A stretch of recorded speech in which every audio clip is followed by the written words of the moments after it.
This is the Multi-Faith Matters podcast, and I am the host, John Moorhead, and I am privileged today to have two guests. One is a returning guest, Thomas K. Johnson, and Tom introduced me to someone who I hope will be a new friend and colleague, C. Holland Taylor.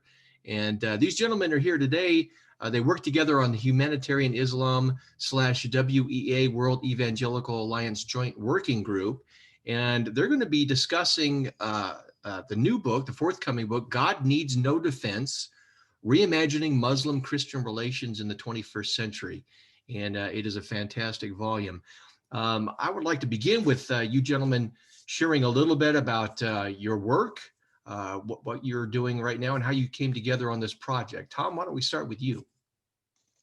Well, my background is as a university philosophy professor, but also as an evangelical pastor. And since 2012, I've been the Senior Theological Advisor for the World Evangelical Alliance. And at this time, the World Evangelical Alliance has blossomed in the last couple decades and now represents 600 million Christians in 140 countries. And so my job is to help facilitate the global theological discussion, trying to participate and contribute to important discussions, and especially in interfaith and intrafaith relations. So I've been tasked with Vatican relations, but also relating with the Humanitarian Islam movement, which we see as very significant. So that's why I was asked to spearhead our interaction with the humanitarian Muslims. And Holland has a similar role for the Humanitarian Islam movement of being their, an international role on behalf of what they're trying to do. Oh, thank you for that. And if folks are interested, they can go back and look in our library of videos and audio, and they can look at that previous conversation that Tom and I had. But we're not, as I said at the beginning, we're not here alone to have another conversation just between us. We also have another colleague in the mix, and that's Holland Taylor. Holland, can you share a little bit more about your background and how you and Tom came to work together? Sure. Basically, my background, my family background's from North Carolina. My father was an officer in the U.S. military. I grew up mostly in Europe and Asia. In the 1990s, I was in the international telecom industry, and then I retired from the industry and relocated to Indonesia. And living in Indonesia, I became close friends with a man named Abdurrahman Wahid. The title of this book, God Needs No Defense, is the title of a very famous article that President Wahid wrote in Indonesia, Tuhan Tak Perlu Dibela. But that book also that title became the title of an article in English that was published by Oxford University Press, defending religious freedom from a Muslim theological perspective. The name of that book was Silenced. The co-authors were Nina Shea and Paul Marshall, the Center for Religious Freedom at Hudson Institute.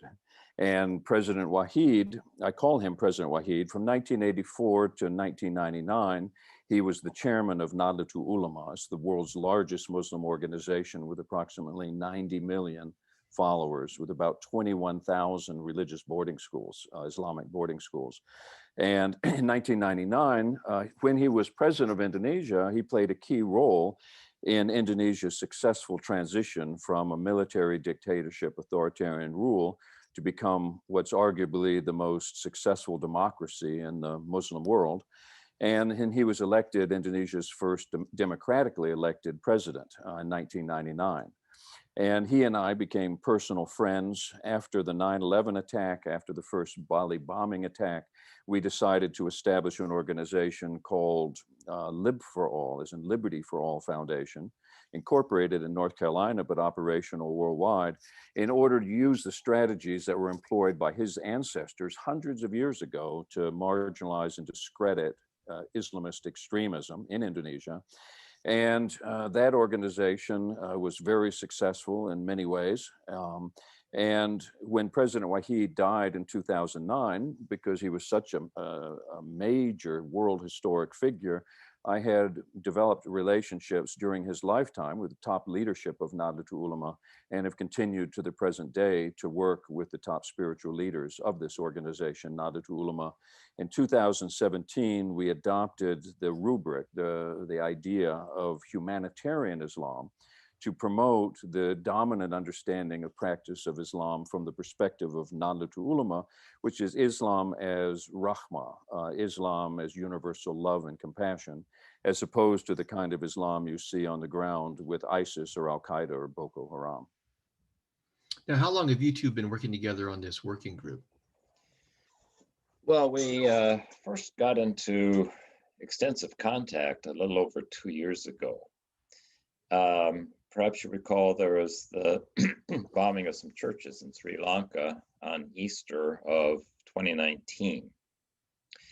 And shortly after that, Holland, representing the leadership of the Nahdlatul Ulama, wrote to me, and I'm sure other people as well, saying, this is not what our type of Muslims do.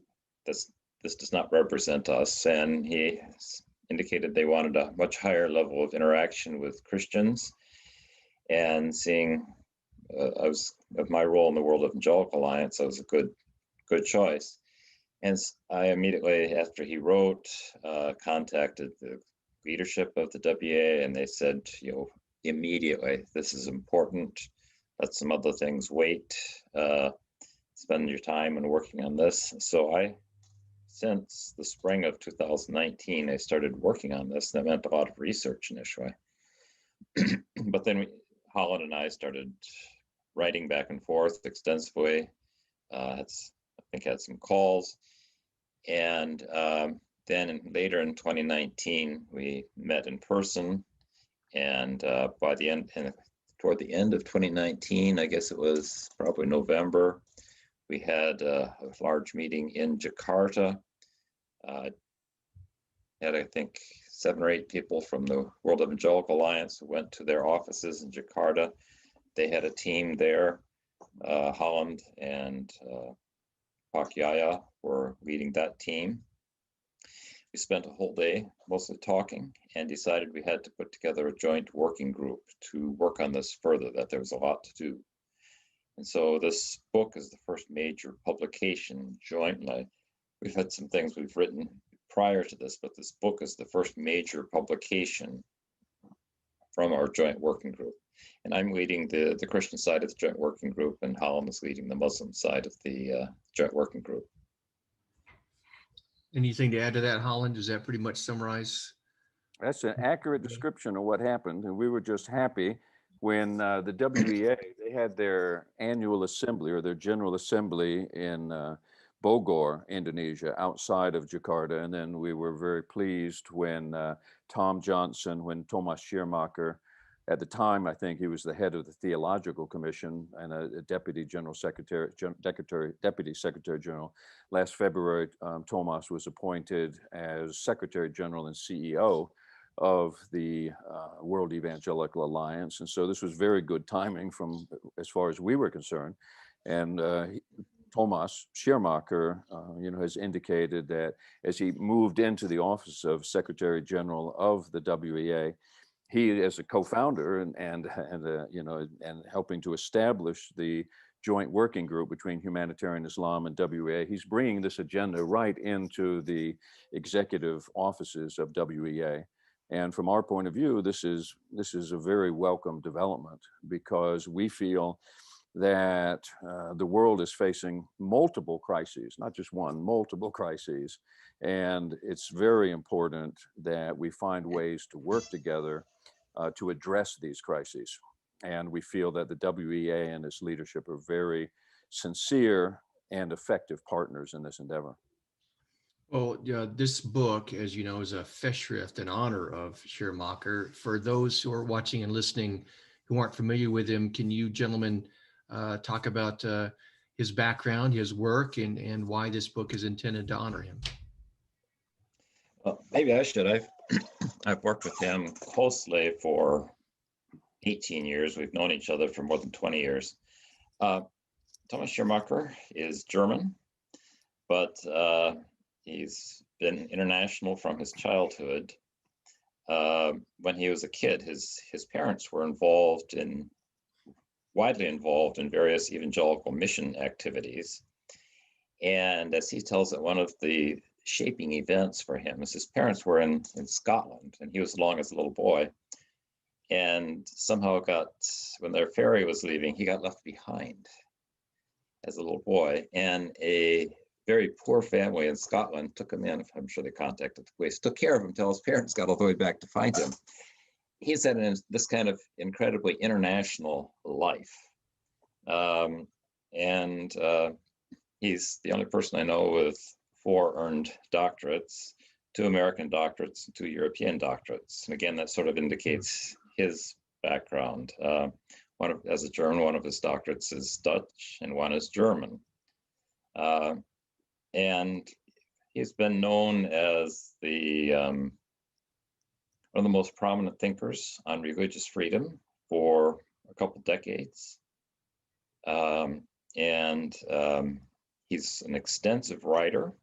This isn't so well known in German because he writes mostly in German that not so many of your audience would read, but he's one of the most widely published writers on the topic of ethics in the German language. His introduction to Christian ethics is about, I think it's 6 volumes. It's about a foot thick, 6 volumes. That's one of his many books is a 6-volume study in ethics. So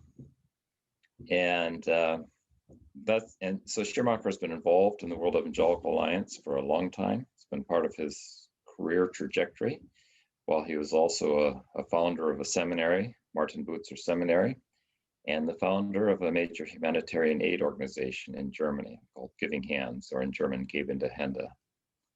So it's been my privilege to work with him since 2003. I've worked with him in different capacities.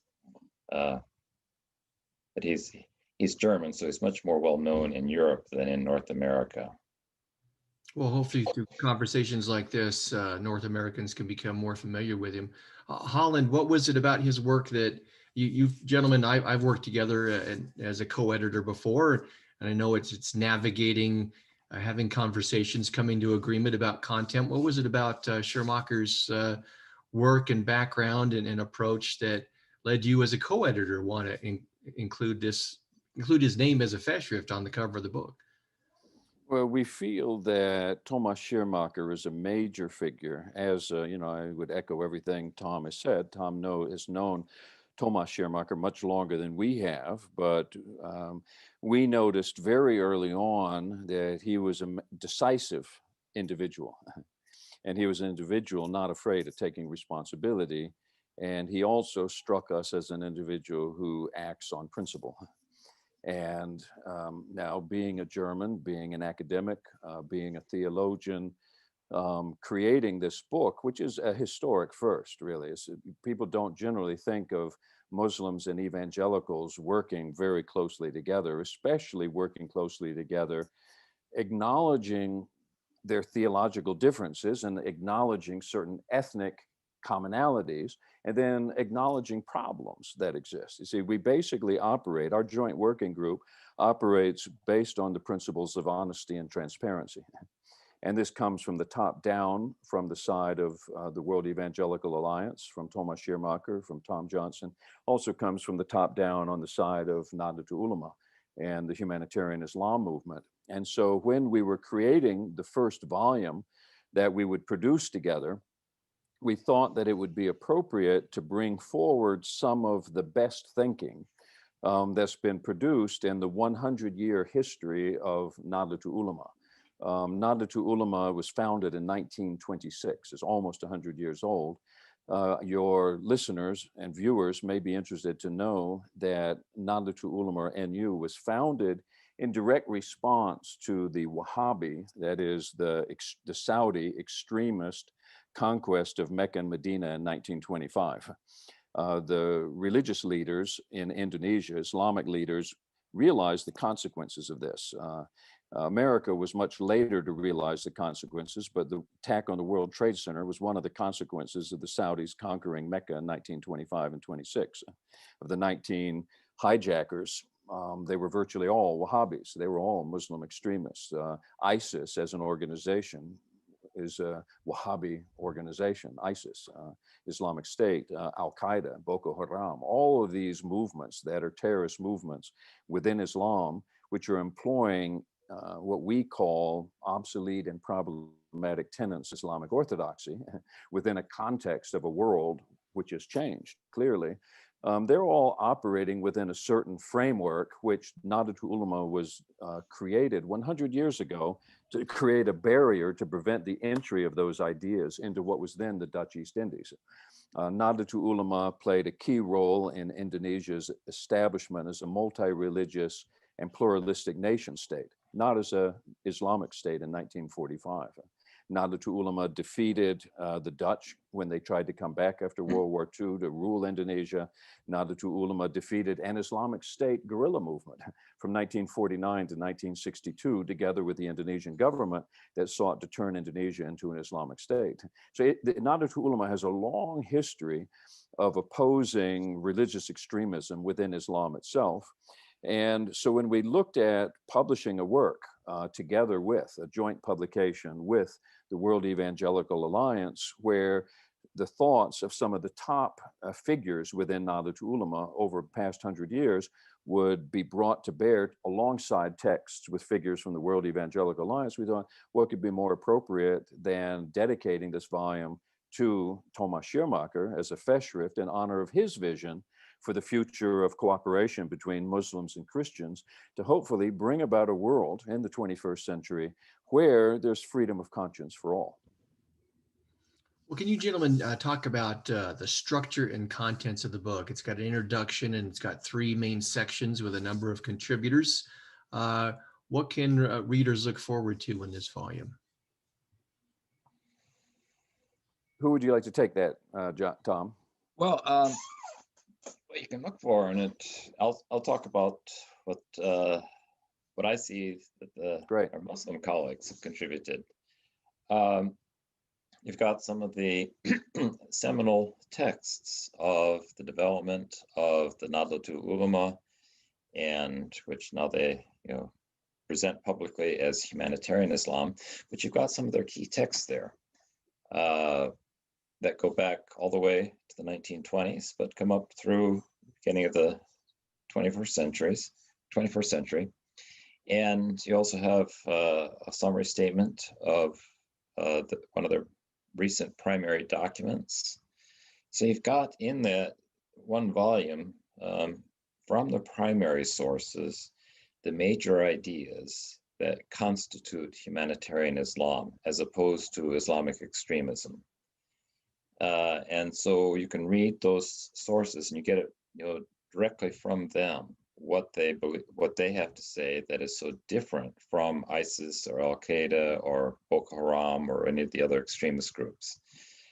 And it's that which makes it possible for me as a Christian to say, okay, these are people who can have a religious and ethical basis for being very good neighbors.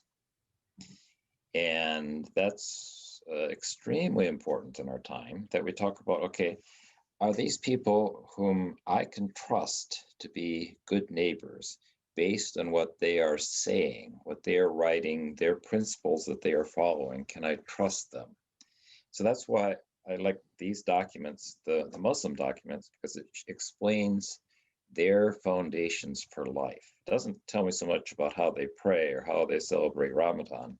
As a Christian, that doesn't worry me so much. I'm interested, of course, but my interest is, do they have a foundation, spiritual, ethical foundation for being good neighbors in society? And it's clearly yes. And there you have all their, well, not all, but many of the most important documents that articulate that.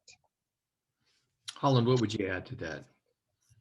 What I would add is that, for example, part 1 of the volume consists of 4 chapters, 2 pieces by Kiai Haji Abdurrahman Wahid, whom I mentioned earlier in this conversation, the former long-term chairman of Nahdlatul Ulama and first democratically elected president of Indonesia.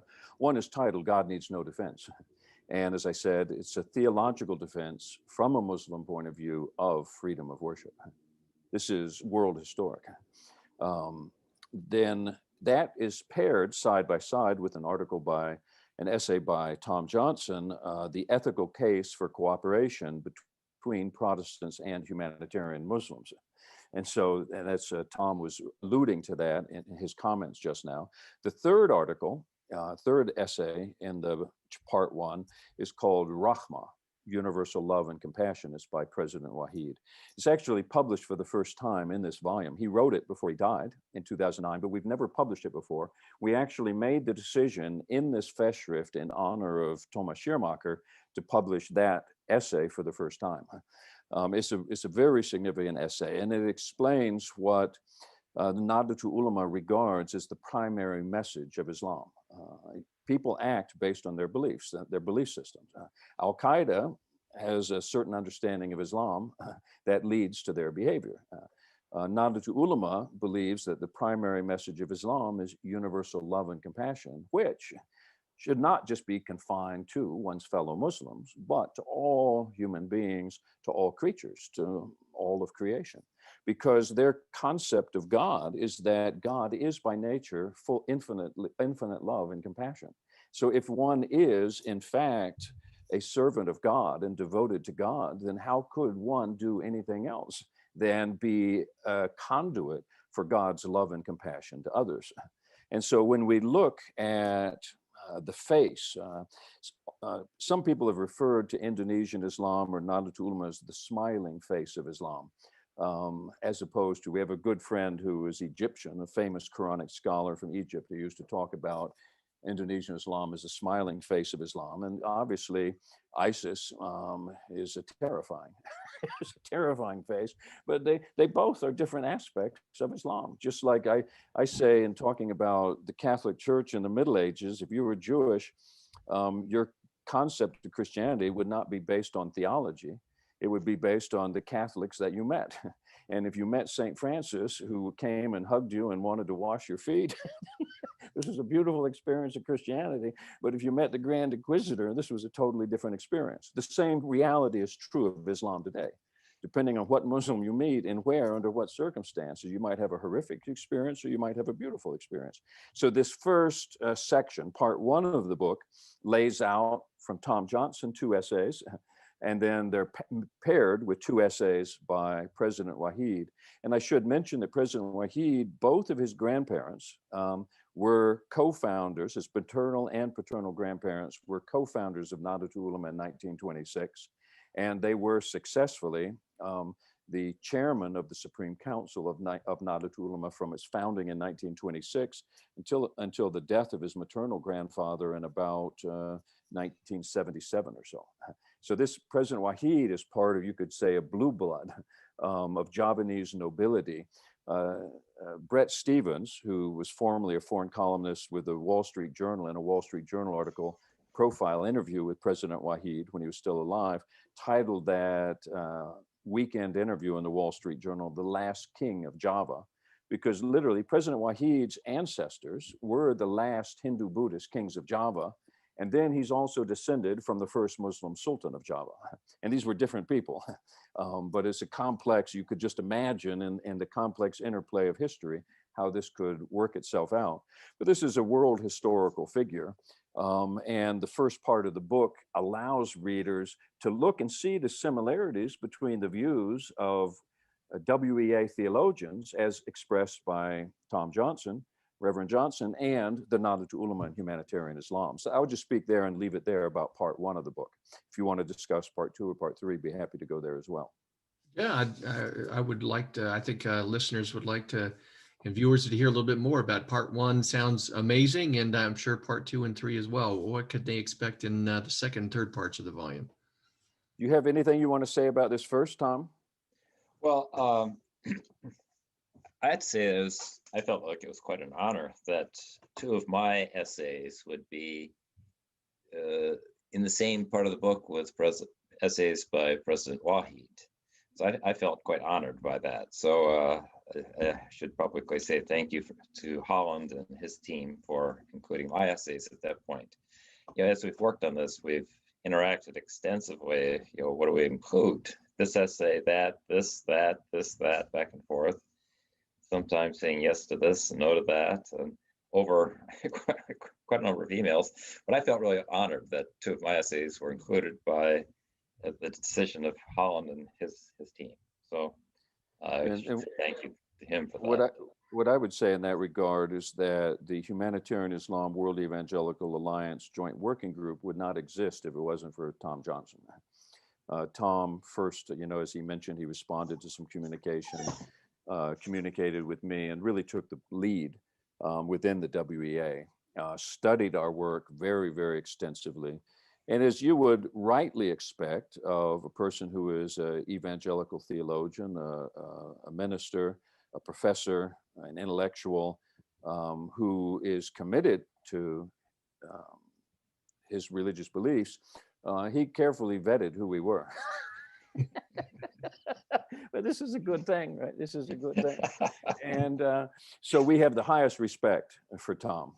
In part two consists of a series of essays. The first essay has never been published before in English also, even though it's almost 100 years old.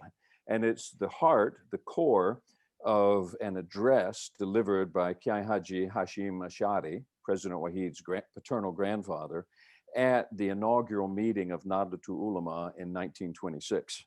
And he lays out the foundational principles of Nahdlatul Ulama. And that document subsequently, it's known in Arabic as Kanun Asasi Kodima, Kanun Asasi Kodima. And it is, excuse me, I'm thinking too fast here. Mukodima Kanun Asasi, which is the foundational principles of Nahdlatul Ulama.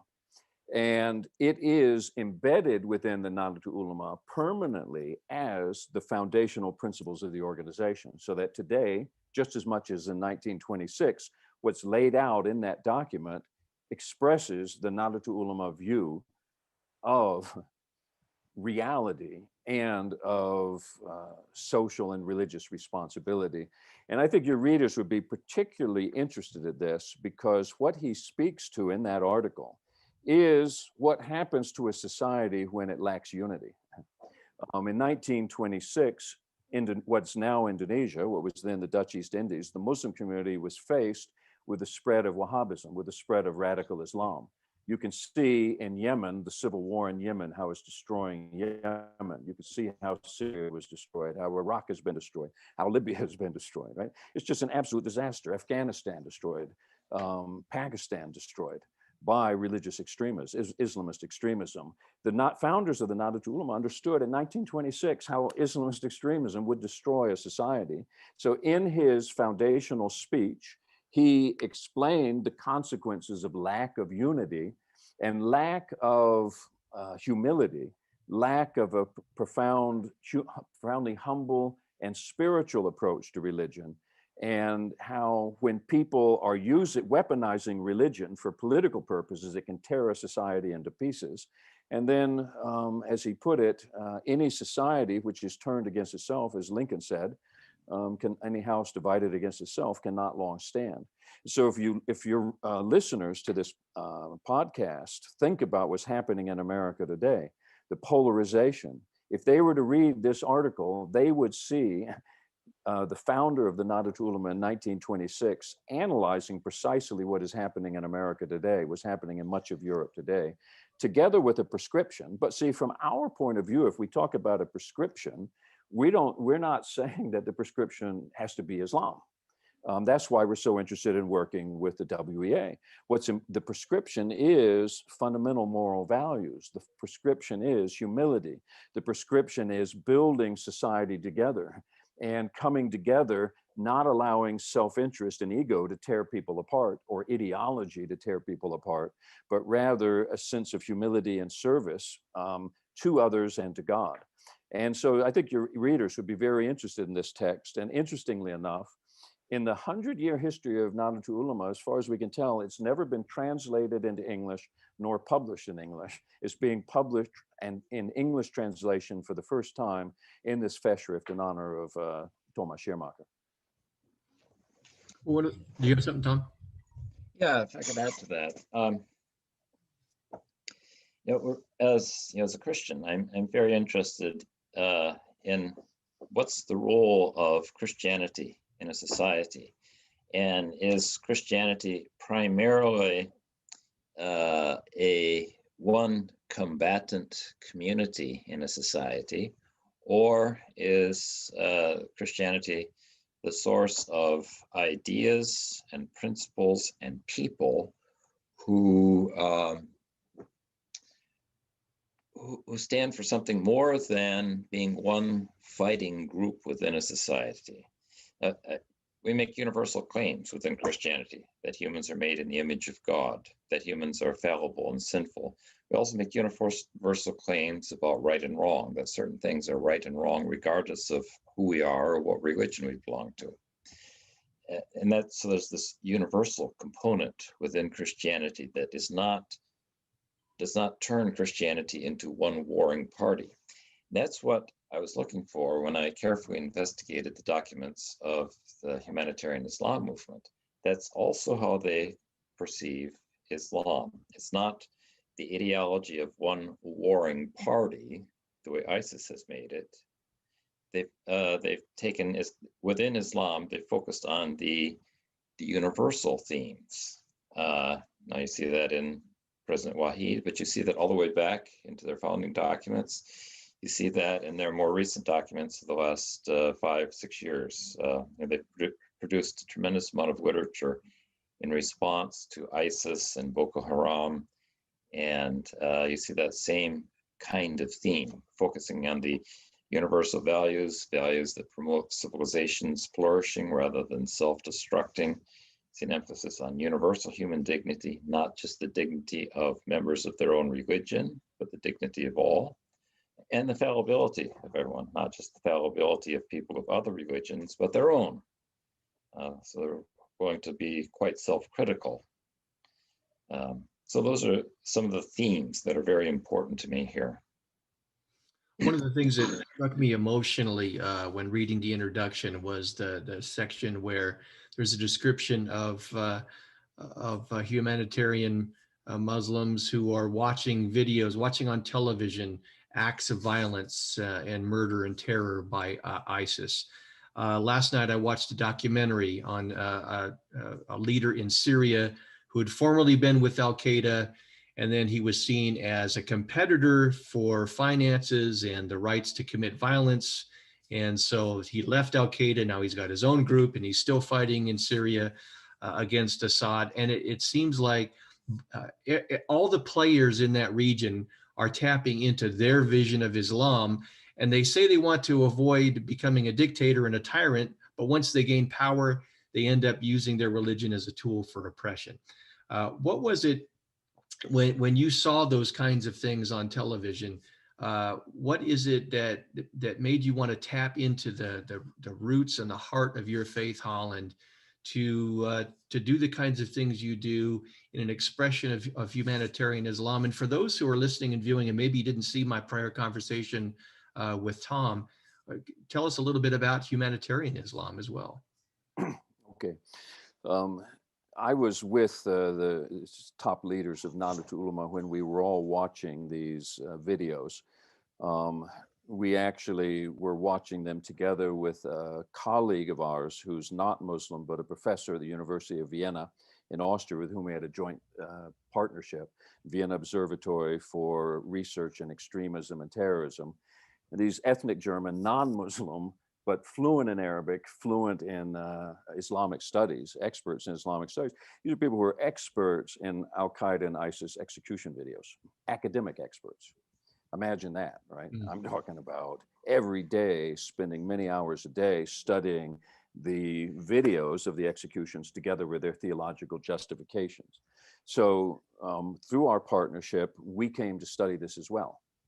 And I remember in the context of watching a 2-hour series of horrors, these are live snuff films, people being executed, one after another, each with a theological justification explaining it, every single one.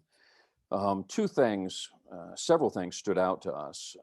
One figure who was watching, very senior figure in Nahdlatul Ulama, looked at me and said, "Holland, you and I, we're not going to be negatively influenced watching this, but a lot of Muslims could be, because everything they're arguing is rooted within certain elements of Islamic orthodoxy." And another gentleman who was there that Tom Johnson mentioned, who's one of the co-founders of the Humanitarian Islam WEA Joint Working Group, the General Secretary of the Nahdlatul Ulama Supreme Council, was with us watching. And he said 3 times in steadily louder voice, he said, every single thing that ISIS is doing here is actually consistent with elements of Islamic orthodoxy. He said, we've got a problem. He started off saying it just in a normal voice. And then about 10 minutes later, he said it in a louder voice. And then he said it a 3rd time in a very loud voice. And he was exercising his religious authority to say to the other people in the room, we got a problem. We have to be honest about this problem. Because if for us, the primary message of Islam is Rahmah, is universal love and compassion, that's not doing any good to the Yazidis or the Chaldean Catholics or Christians living in Syria and Iraq. It's not doing any good for people being attacked by Boko Haram or Al-Shabaab in Nigeria or in Kenya, right? Because Islam, just like I was mentioning earlier about Catholicism historically, it has different dimensions to it. It has one dimension, which is spiritual and loving. It has another dimension, which is rooted in the historic conflict between religions. And this gets back to the title of our book, that is, God Needs No Defense, Reimagining Muslim-Christian Relations in the 21st Century. One thing about evangelicals is they're generally not in denial about the historic conflict between Islam and Christianity. If you look at the West, there are certain people in the West who have forgotten this historic conflict, but this conflict lasted from the birth of Islam until the 20th century, and it's still going on today. If you ask anybody from Islamist extremist groups, they're still at war with the Crusaders to this day. This is the framework in their mind. And as my father once said, and as people know in the military context, you can't unilaterally declare a war over if your enemy's still fighting you. There's no escape from this. But the escape cannot be fighting 1.6 billion people in the world. This is our message to Americans and to people in Western Europe, but nor do you need to fight 1.6 billion people in the world. But it's absolutely essential to be honest about the problems. We feel it's essential for us to be honest about problems that exist within what we term obsolete and problematic tenets of Islamic orthodoxy. If we look at Catholic theology, what the Catholic Church did with Vatican II, the Second Vatican Council, with Nostra Aetate and Dignitatis Humanae, the Catholic Church dealt with issues related to state and religion, with persecution of Jewish people. They went and revised their theology. I'm talking about Catholics, revised their theology in 1965 in order to address those elements of Catholic theology which could give rise to persecution of Jews, which could give rise to state-imposed religion. Now, one of the things we find attractive about WEA is that WEA, established in 1846, emerged out of a movement within Western society which was committed to religious freedom from the beginning. The way we see it, the WEA emerged out of circles that were profoundly committed to religious freedom and profoundly committed to the abolition of slavery. Both of these are very interesting. This is a noble pedigree. I'm talking about WEA. And so when we saw what was happening with ISIS, our understanding, where I live in a village with 250 people. I have never once, my wife is from here, my children are born here. I've been here married for 17 years. I've never once heard anyone here use the word infidel. In Arabic, the word infidel would be kafir. Your listeners may be interested to know that Nahdlatul Ulama, in response to the horrors that we witnessed perpetrated by ISIS, actually revised, recontextualized, reformed, issued new rulings in Islamic law abolishing the legal category of infidel, abolishing it, saying that the legal category of infidel is not relevant in a modern nation state. It can only lead to conflict and injustice. And this is a historic development that occurred in 2019 in response to what we encountered with ISIS and Al-Qaeda, but it also reflects the way Indonesian Islam, Nahdlatul Ulama, Humanitarian Islam, because we use this term Humanitarian Islam, but it really represents a strain within Islam that's very old, just like Saint Francis. I use this analogy, right? Or an aspect, aspects of Islam, which of Christianity, which are full of agape, right? As I say, I'm from North Carolina, and we have a saying, we see someone, well, that's a real Christian, right? He's a true Christian. And and your listeners know exactly what's meant when people say this, right? A true Christian, right? Not just wearing it on the skin or on the surface, but really in the heart and in the life. And these people that I work with are people who, for them, Islam must be a manifestation of God's love and compassion. And if it's not, something is wrong. And so that's what motivated them. And that's what readers can track in this book. So if I just touch for a moment on part 3, we have a very interesting article in part 3. Part 3 starts with an article by Dr. Rüdiger Lolker, who's from the University of Vienna, the co-founder of this Vortex, the Vienna Observatory, the expert on Al-Qaeda and ISIS execution videos. He wrote an article which was published in Strategic Review called Theology Matters, the Case of Jihadi Islam. And he makes an absolutely irrefutable academic case that what ISIS is doing is consistent with Islamic teachings. It's just that Islam is a big religion. It contains multitudes, to quote Walt Whitman, just like Christianity is large, right? You had conquistadors coming to America with the cross, committing genocide in the Americas too. It's part of history. But we don't have to say this is Christianity, right? We don't have to say this is all of Islam. So we need to act. This is our view. Unfortunately, and let's put it this way, fortunately, unfortunately, we credit WEA, we credit the evangelical movements in the West for having addressed a number of these problems long ago, namely the merging state and religion, imposing religious belief on society and so forth, slavery and so forth.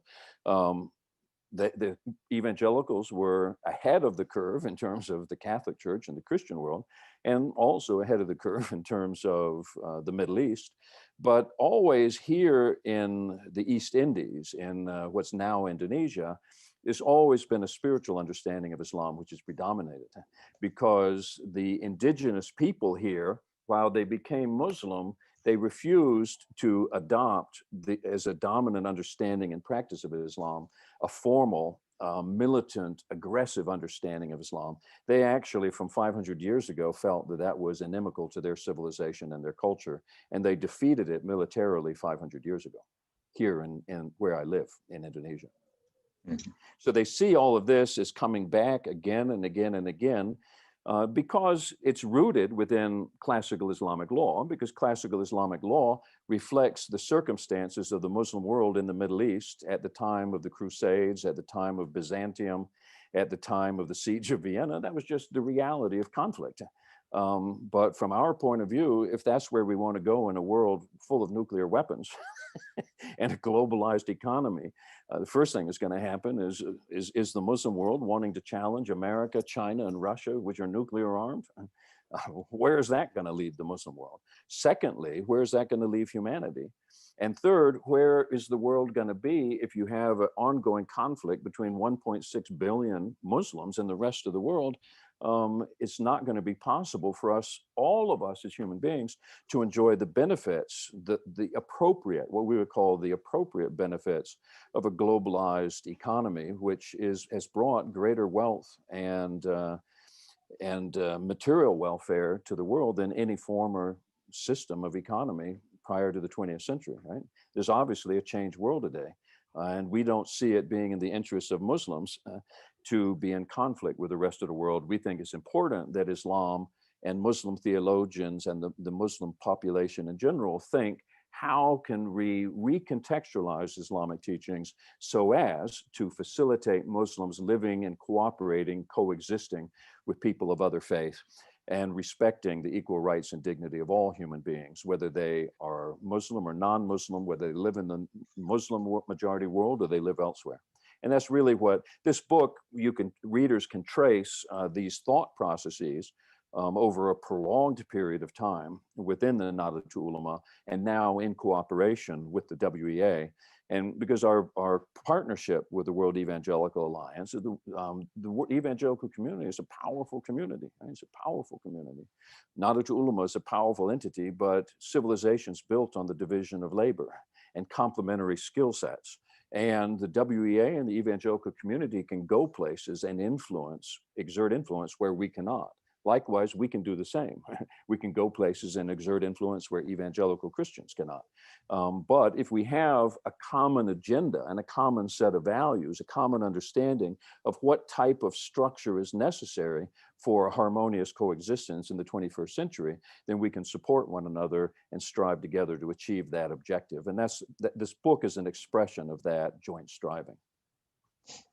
Yeah, could I comment on that? One of the things that struck me as soon as I started reading the documents by the Humanitarian Islam movement was the awareness that theology matters, and that theology matters a lot. And it was, now in their context, it's the Muslim world. There are huge differences in types of Muslim theology, and those differences have massive effects on the way civilizations develop. In the Christian world, we could use a little more of that kind of theological self-consciousness. That within Christianity, theology matters too. It's not only in Islam that theology matters, but within Christianity, theology matters too. And there are dysfunctional types of Christian theology. There are much better types of Christian theology. And those differences have results in terms of the way entire societies function. Now I'll give an example that I used in my recent book on the Humanitarian Islam movement, that a century or so ago in the United States, we had some rather extreme, during World War I specifically, when the United States government was trying to develop support from the voters for American participation in the war effort, and especially the war bonds that were sold during World War I. There was a huge effort to develop widespread support for the war, and a lot of that was directly theological. So we had Christian spokespeople in the United States describing this as a holy war, Christians using crusader type language in 1916, 1917, 1918, only 100 years ago. And among American evangelicals, those were our grandparents and great-grandparents who were using crusader type language only a little bit more than 100 years ago. We still have some of that in our background among American Christians, this crusader idea that connecting church and state, faith and politics in a dysfunctional manner. That's why I say theology matters. Our theology of the state, our theology of public life, it has a huge impact. So that's one of the things I've appreciated about the Humanitarian Islam movement. They're addressing that within the terms of Muslim theology. But some of that, we have some unfinished work there in terms of Christian theology, Protestant theology, in terms of what's the proper role of faith in society, church and state, personal ethics, public ethics. We've got some work to do there yet. So that's one of my reasons in writing about the Humanitarian Islam movement, is to try to prompt more of that kind of discussion among Christians in our time. Yeah, this podcast is going to be published the week the book is released. Can you talk a little bit about that event? Maybe some general information about how it's going to be released and those kinds of things? You want to go with that? Yeah. Well, the details of the launch of the book are still being sorted out right now. It's not happened yet. But the most important thing in my assessment is that we should have there the the official leader of the world's largest Protestant organization with the leader of the world's largest Muslim organization together for the launch of a book. And that's of tremendous symbolic importance, that the event itself embodies part of the message that such cooperation in public life is possible for Christians and Muslims. So that's the most important thing, is that who is doing this, even while we are finalizing some details of exactly time and place and so on. Holland, do you have anything to add to that? Just that we think it's significant that the book will be launched in Washington, D.C., in the capital of what remains the most powerful country in the world. And we hope that the book will, in addition to attracting the attention of evangelicals and Muslims, also attract a broader audience, because from our perspective, what's happening in America, it poses an existential threat to world civilization. Since World War II, there's been a rules-based international order, which has to a large extent depended upon stability. It's produced stability, but it's also depended upon stability in America. And if we look at the current instability in America, the breakdown of civility, if we look at the extreme polarization, and if we look at what we refer to as identity politics, within an Islamic context, identity politics means Islamic supremacism. It means supporting everybody else to Islam. That's what identity politics is within an Islamic context. We have very close working relationships in Africa, in sub-Saharan Africa. In sub-Saharan Africa, identity politics means one tribe killing members of another tribe or enslaving them historically. Right? This is what identity politics means in most of the world. America has lived with the blessing of the US Constitution. America has lived with the blessing of civil liberty and rule of law and mutual respect for such a prolonged period that I think, unfortunately, certain people don't realize it. The structures of government and self-government in America, while they are an anomaly in world history. And historically, Americans have felt secure under this structure and secure to speak their minds. But in reality, the structure of government and the system of government in America in many ways is like a wooden building, a wooden church or a wooden cathedral. And from our perspective, people are lighting fires and they got open fires in the middle of a wooden structure. This is absolutely insane from our point of view. And so the optics that we're aiming for with the launch of this book are to also point out what is at stake, to show a model of how two identity groups, Muslim and Christian, can work together, Muslim and evangelical can work together for the well-being of humanity, and then also bring forward into people's awareness that we need to return to certain core values, because if a society loses its moral compass and instead degenerates into a conflict where religion simply becomes a tool for worldly acquisition of power, or ideology is the same. It doesn't matter whether it's religion or a secular ideology, people in the name of a secular ideology seeking political supremacy. This is a prescription for civilizational disaster. That was the message of Kai Hashim Ashari 100 years ago in the 5th chapter of our book. As I said, the Muqaddimah Kadun Asasi, the foundational principles of Nahdlatul Ulama. We hope that this book, the launch with Thomas Schirrmacher and Yahya Khalil Stakov, the leaders of Nahdlatul Ulama and the World Evangelical Alliance, and then the optics of that launch will hopefully help bring people to reflect. Because we all have an opportunity with our lives to every day make decisions. And hopefully we will choose to make decisions that will help to build up society instead of tear it apart. And that's our hope for the launch of this book in Washington, D.C. with the WEA. Tom, anything to add to that?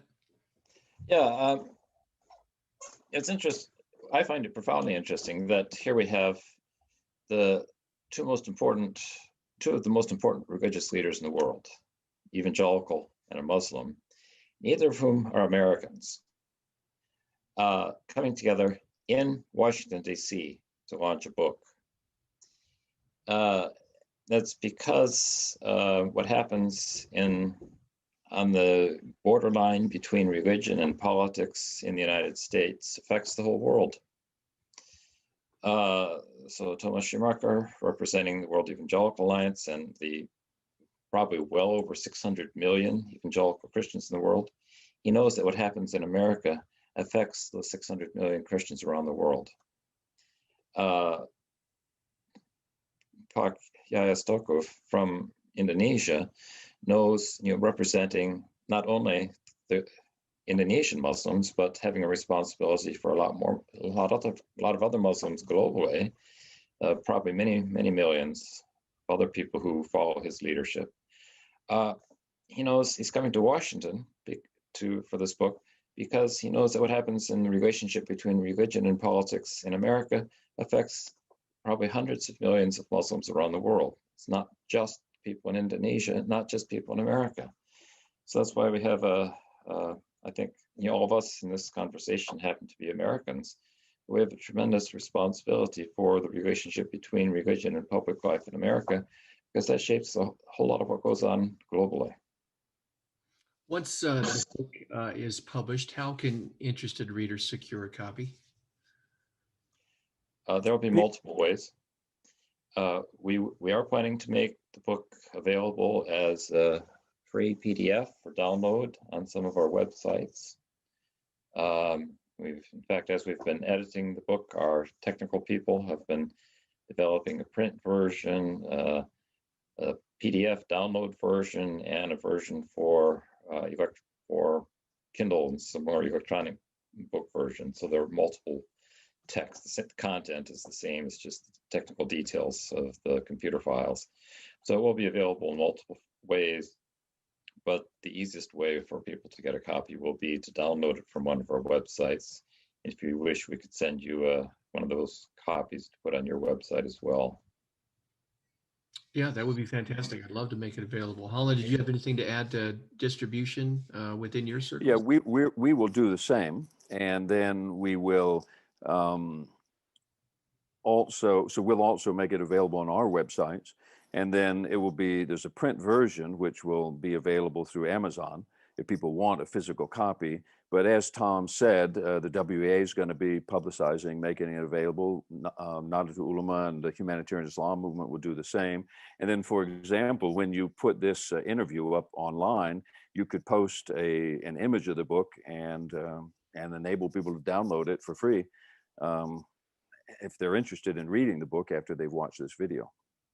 That'd be fantastic. I look forward to that. Gentlemen, as we bring this to a close, is there anything else you'd like listeners and viewers to know about? Well, let me say that I think Muslim-Christian relations is one of the most important theological issues of our time.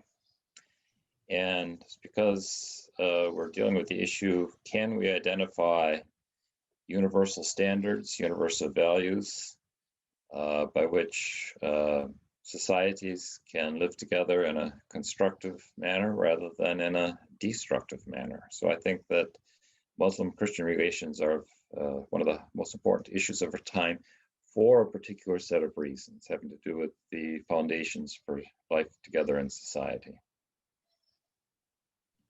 What I would simply say is that we hope and pray that the evangelical community in America will be strong, that it will uphold moral values for the country, and that it will contribute to the harmony within America and the preservation of America's role in the world as a force for good and a force for stability. We know that there's so many forces at work in modern society, and we just want everyone to know that we evangelical Christians represent such a significant force in America, and the future of America and the future of the world also depends on the health of its religious communities, and we wish all of you all the best in preserving the strength and vitality of your faith. Well, gentlemen, it has been a privilege to converse with both of you and listen to both of you. Tom, I want to thank you for introducing me to Holland and for suggesting this conversation as a means of promoting this book. And we'll work with you and include a link for a free download for those who would like to secure a copy. And both of you, together or separately, are always welcome to come to the podcast and discuss things and share what's on your heart and mind. I am in sync with your efforts and hope that our two great faiths can work together to work through our challenges, not only within our religious communities, but as our religious communities try and work through the challenges that we face as there are clashes in various civilizations. So I thank you both for being here. Thank you. Thanks for having us here. It's been a real pleasure to be with both of you. And Tom, it's always an honor and a privilege to be with you. Well, thank you, both of you, too. This has been, I think, very worthwhile because we have serious questions to consider together, and both of you are serious discussion partners. Thank you. Okay, all the best. Y'all take care. Okay. Bye-bye. I'm the host for the Multi-Faith Matters podcast. My guest has been Thomas K. Johnson and C. Holland Taylor. And check the program notes and be sure to pick up your copy of God Needs No Defense, Reimagining Muslim-Christian Relations in the 21st Century. Thank you for watching and listening until our next episode of the podcast.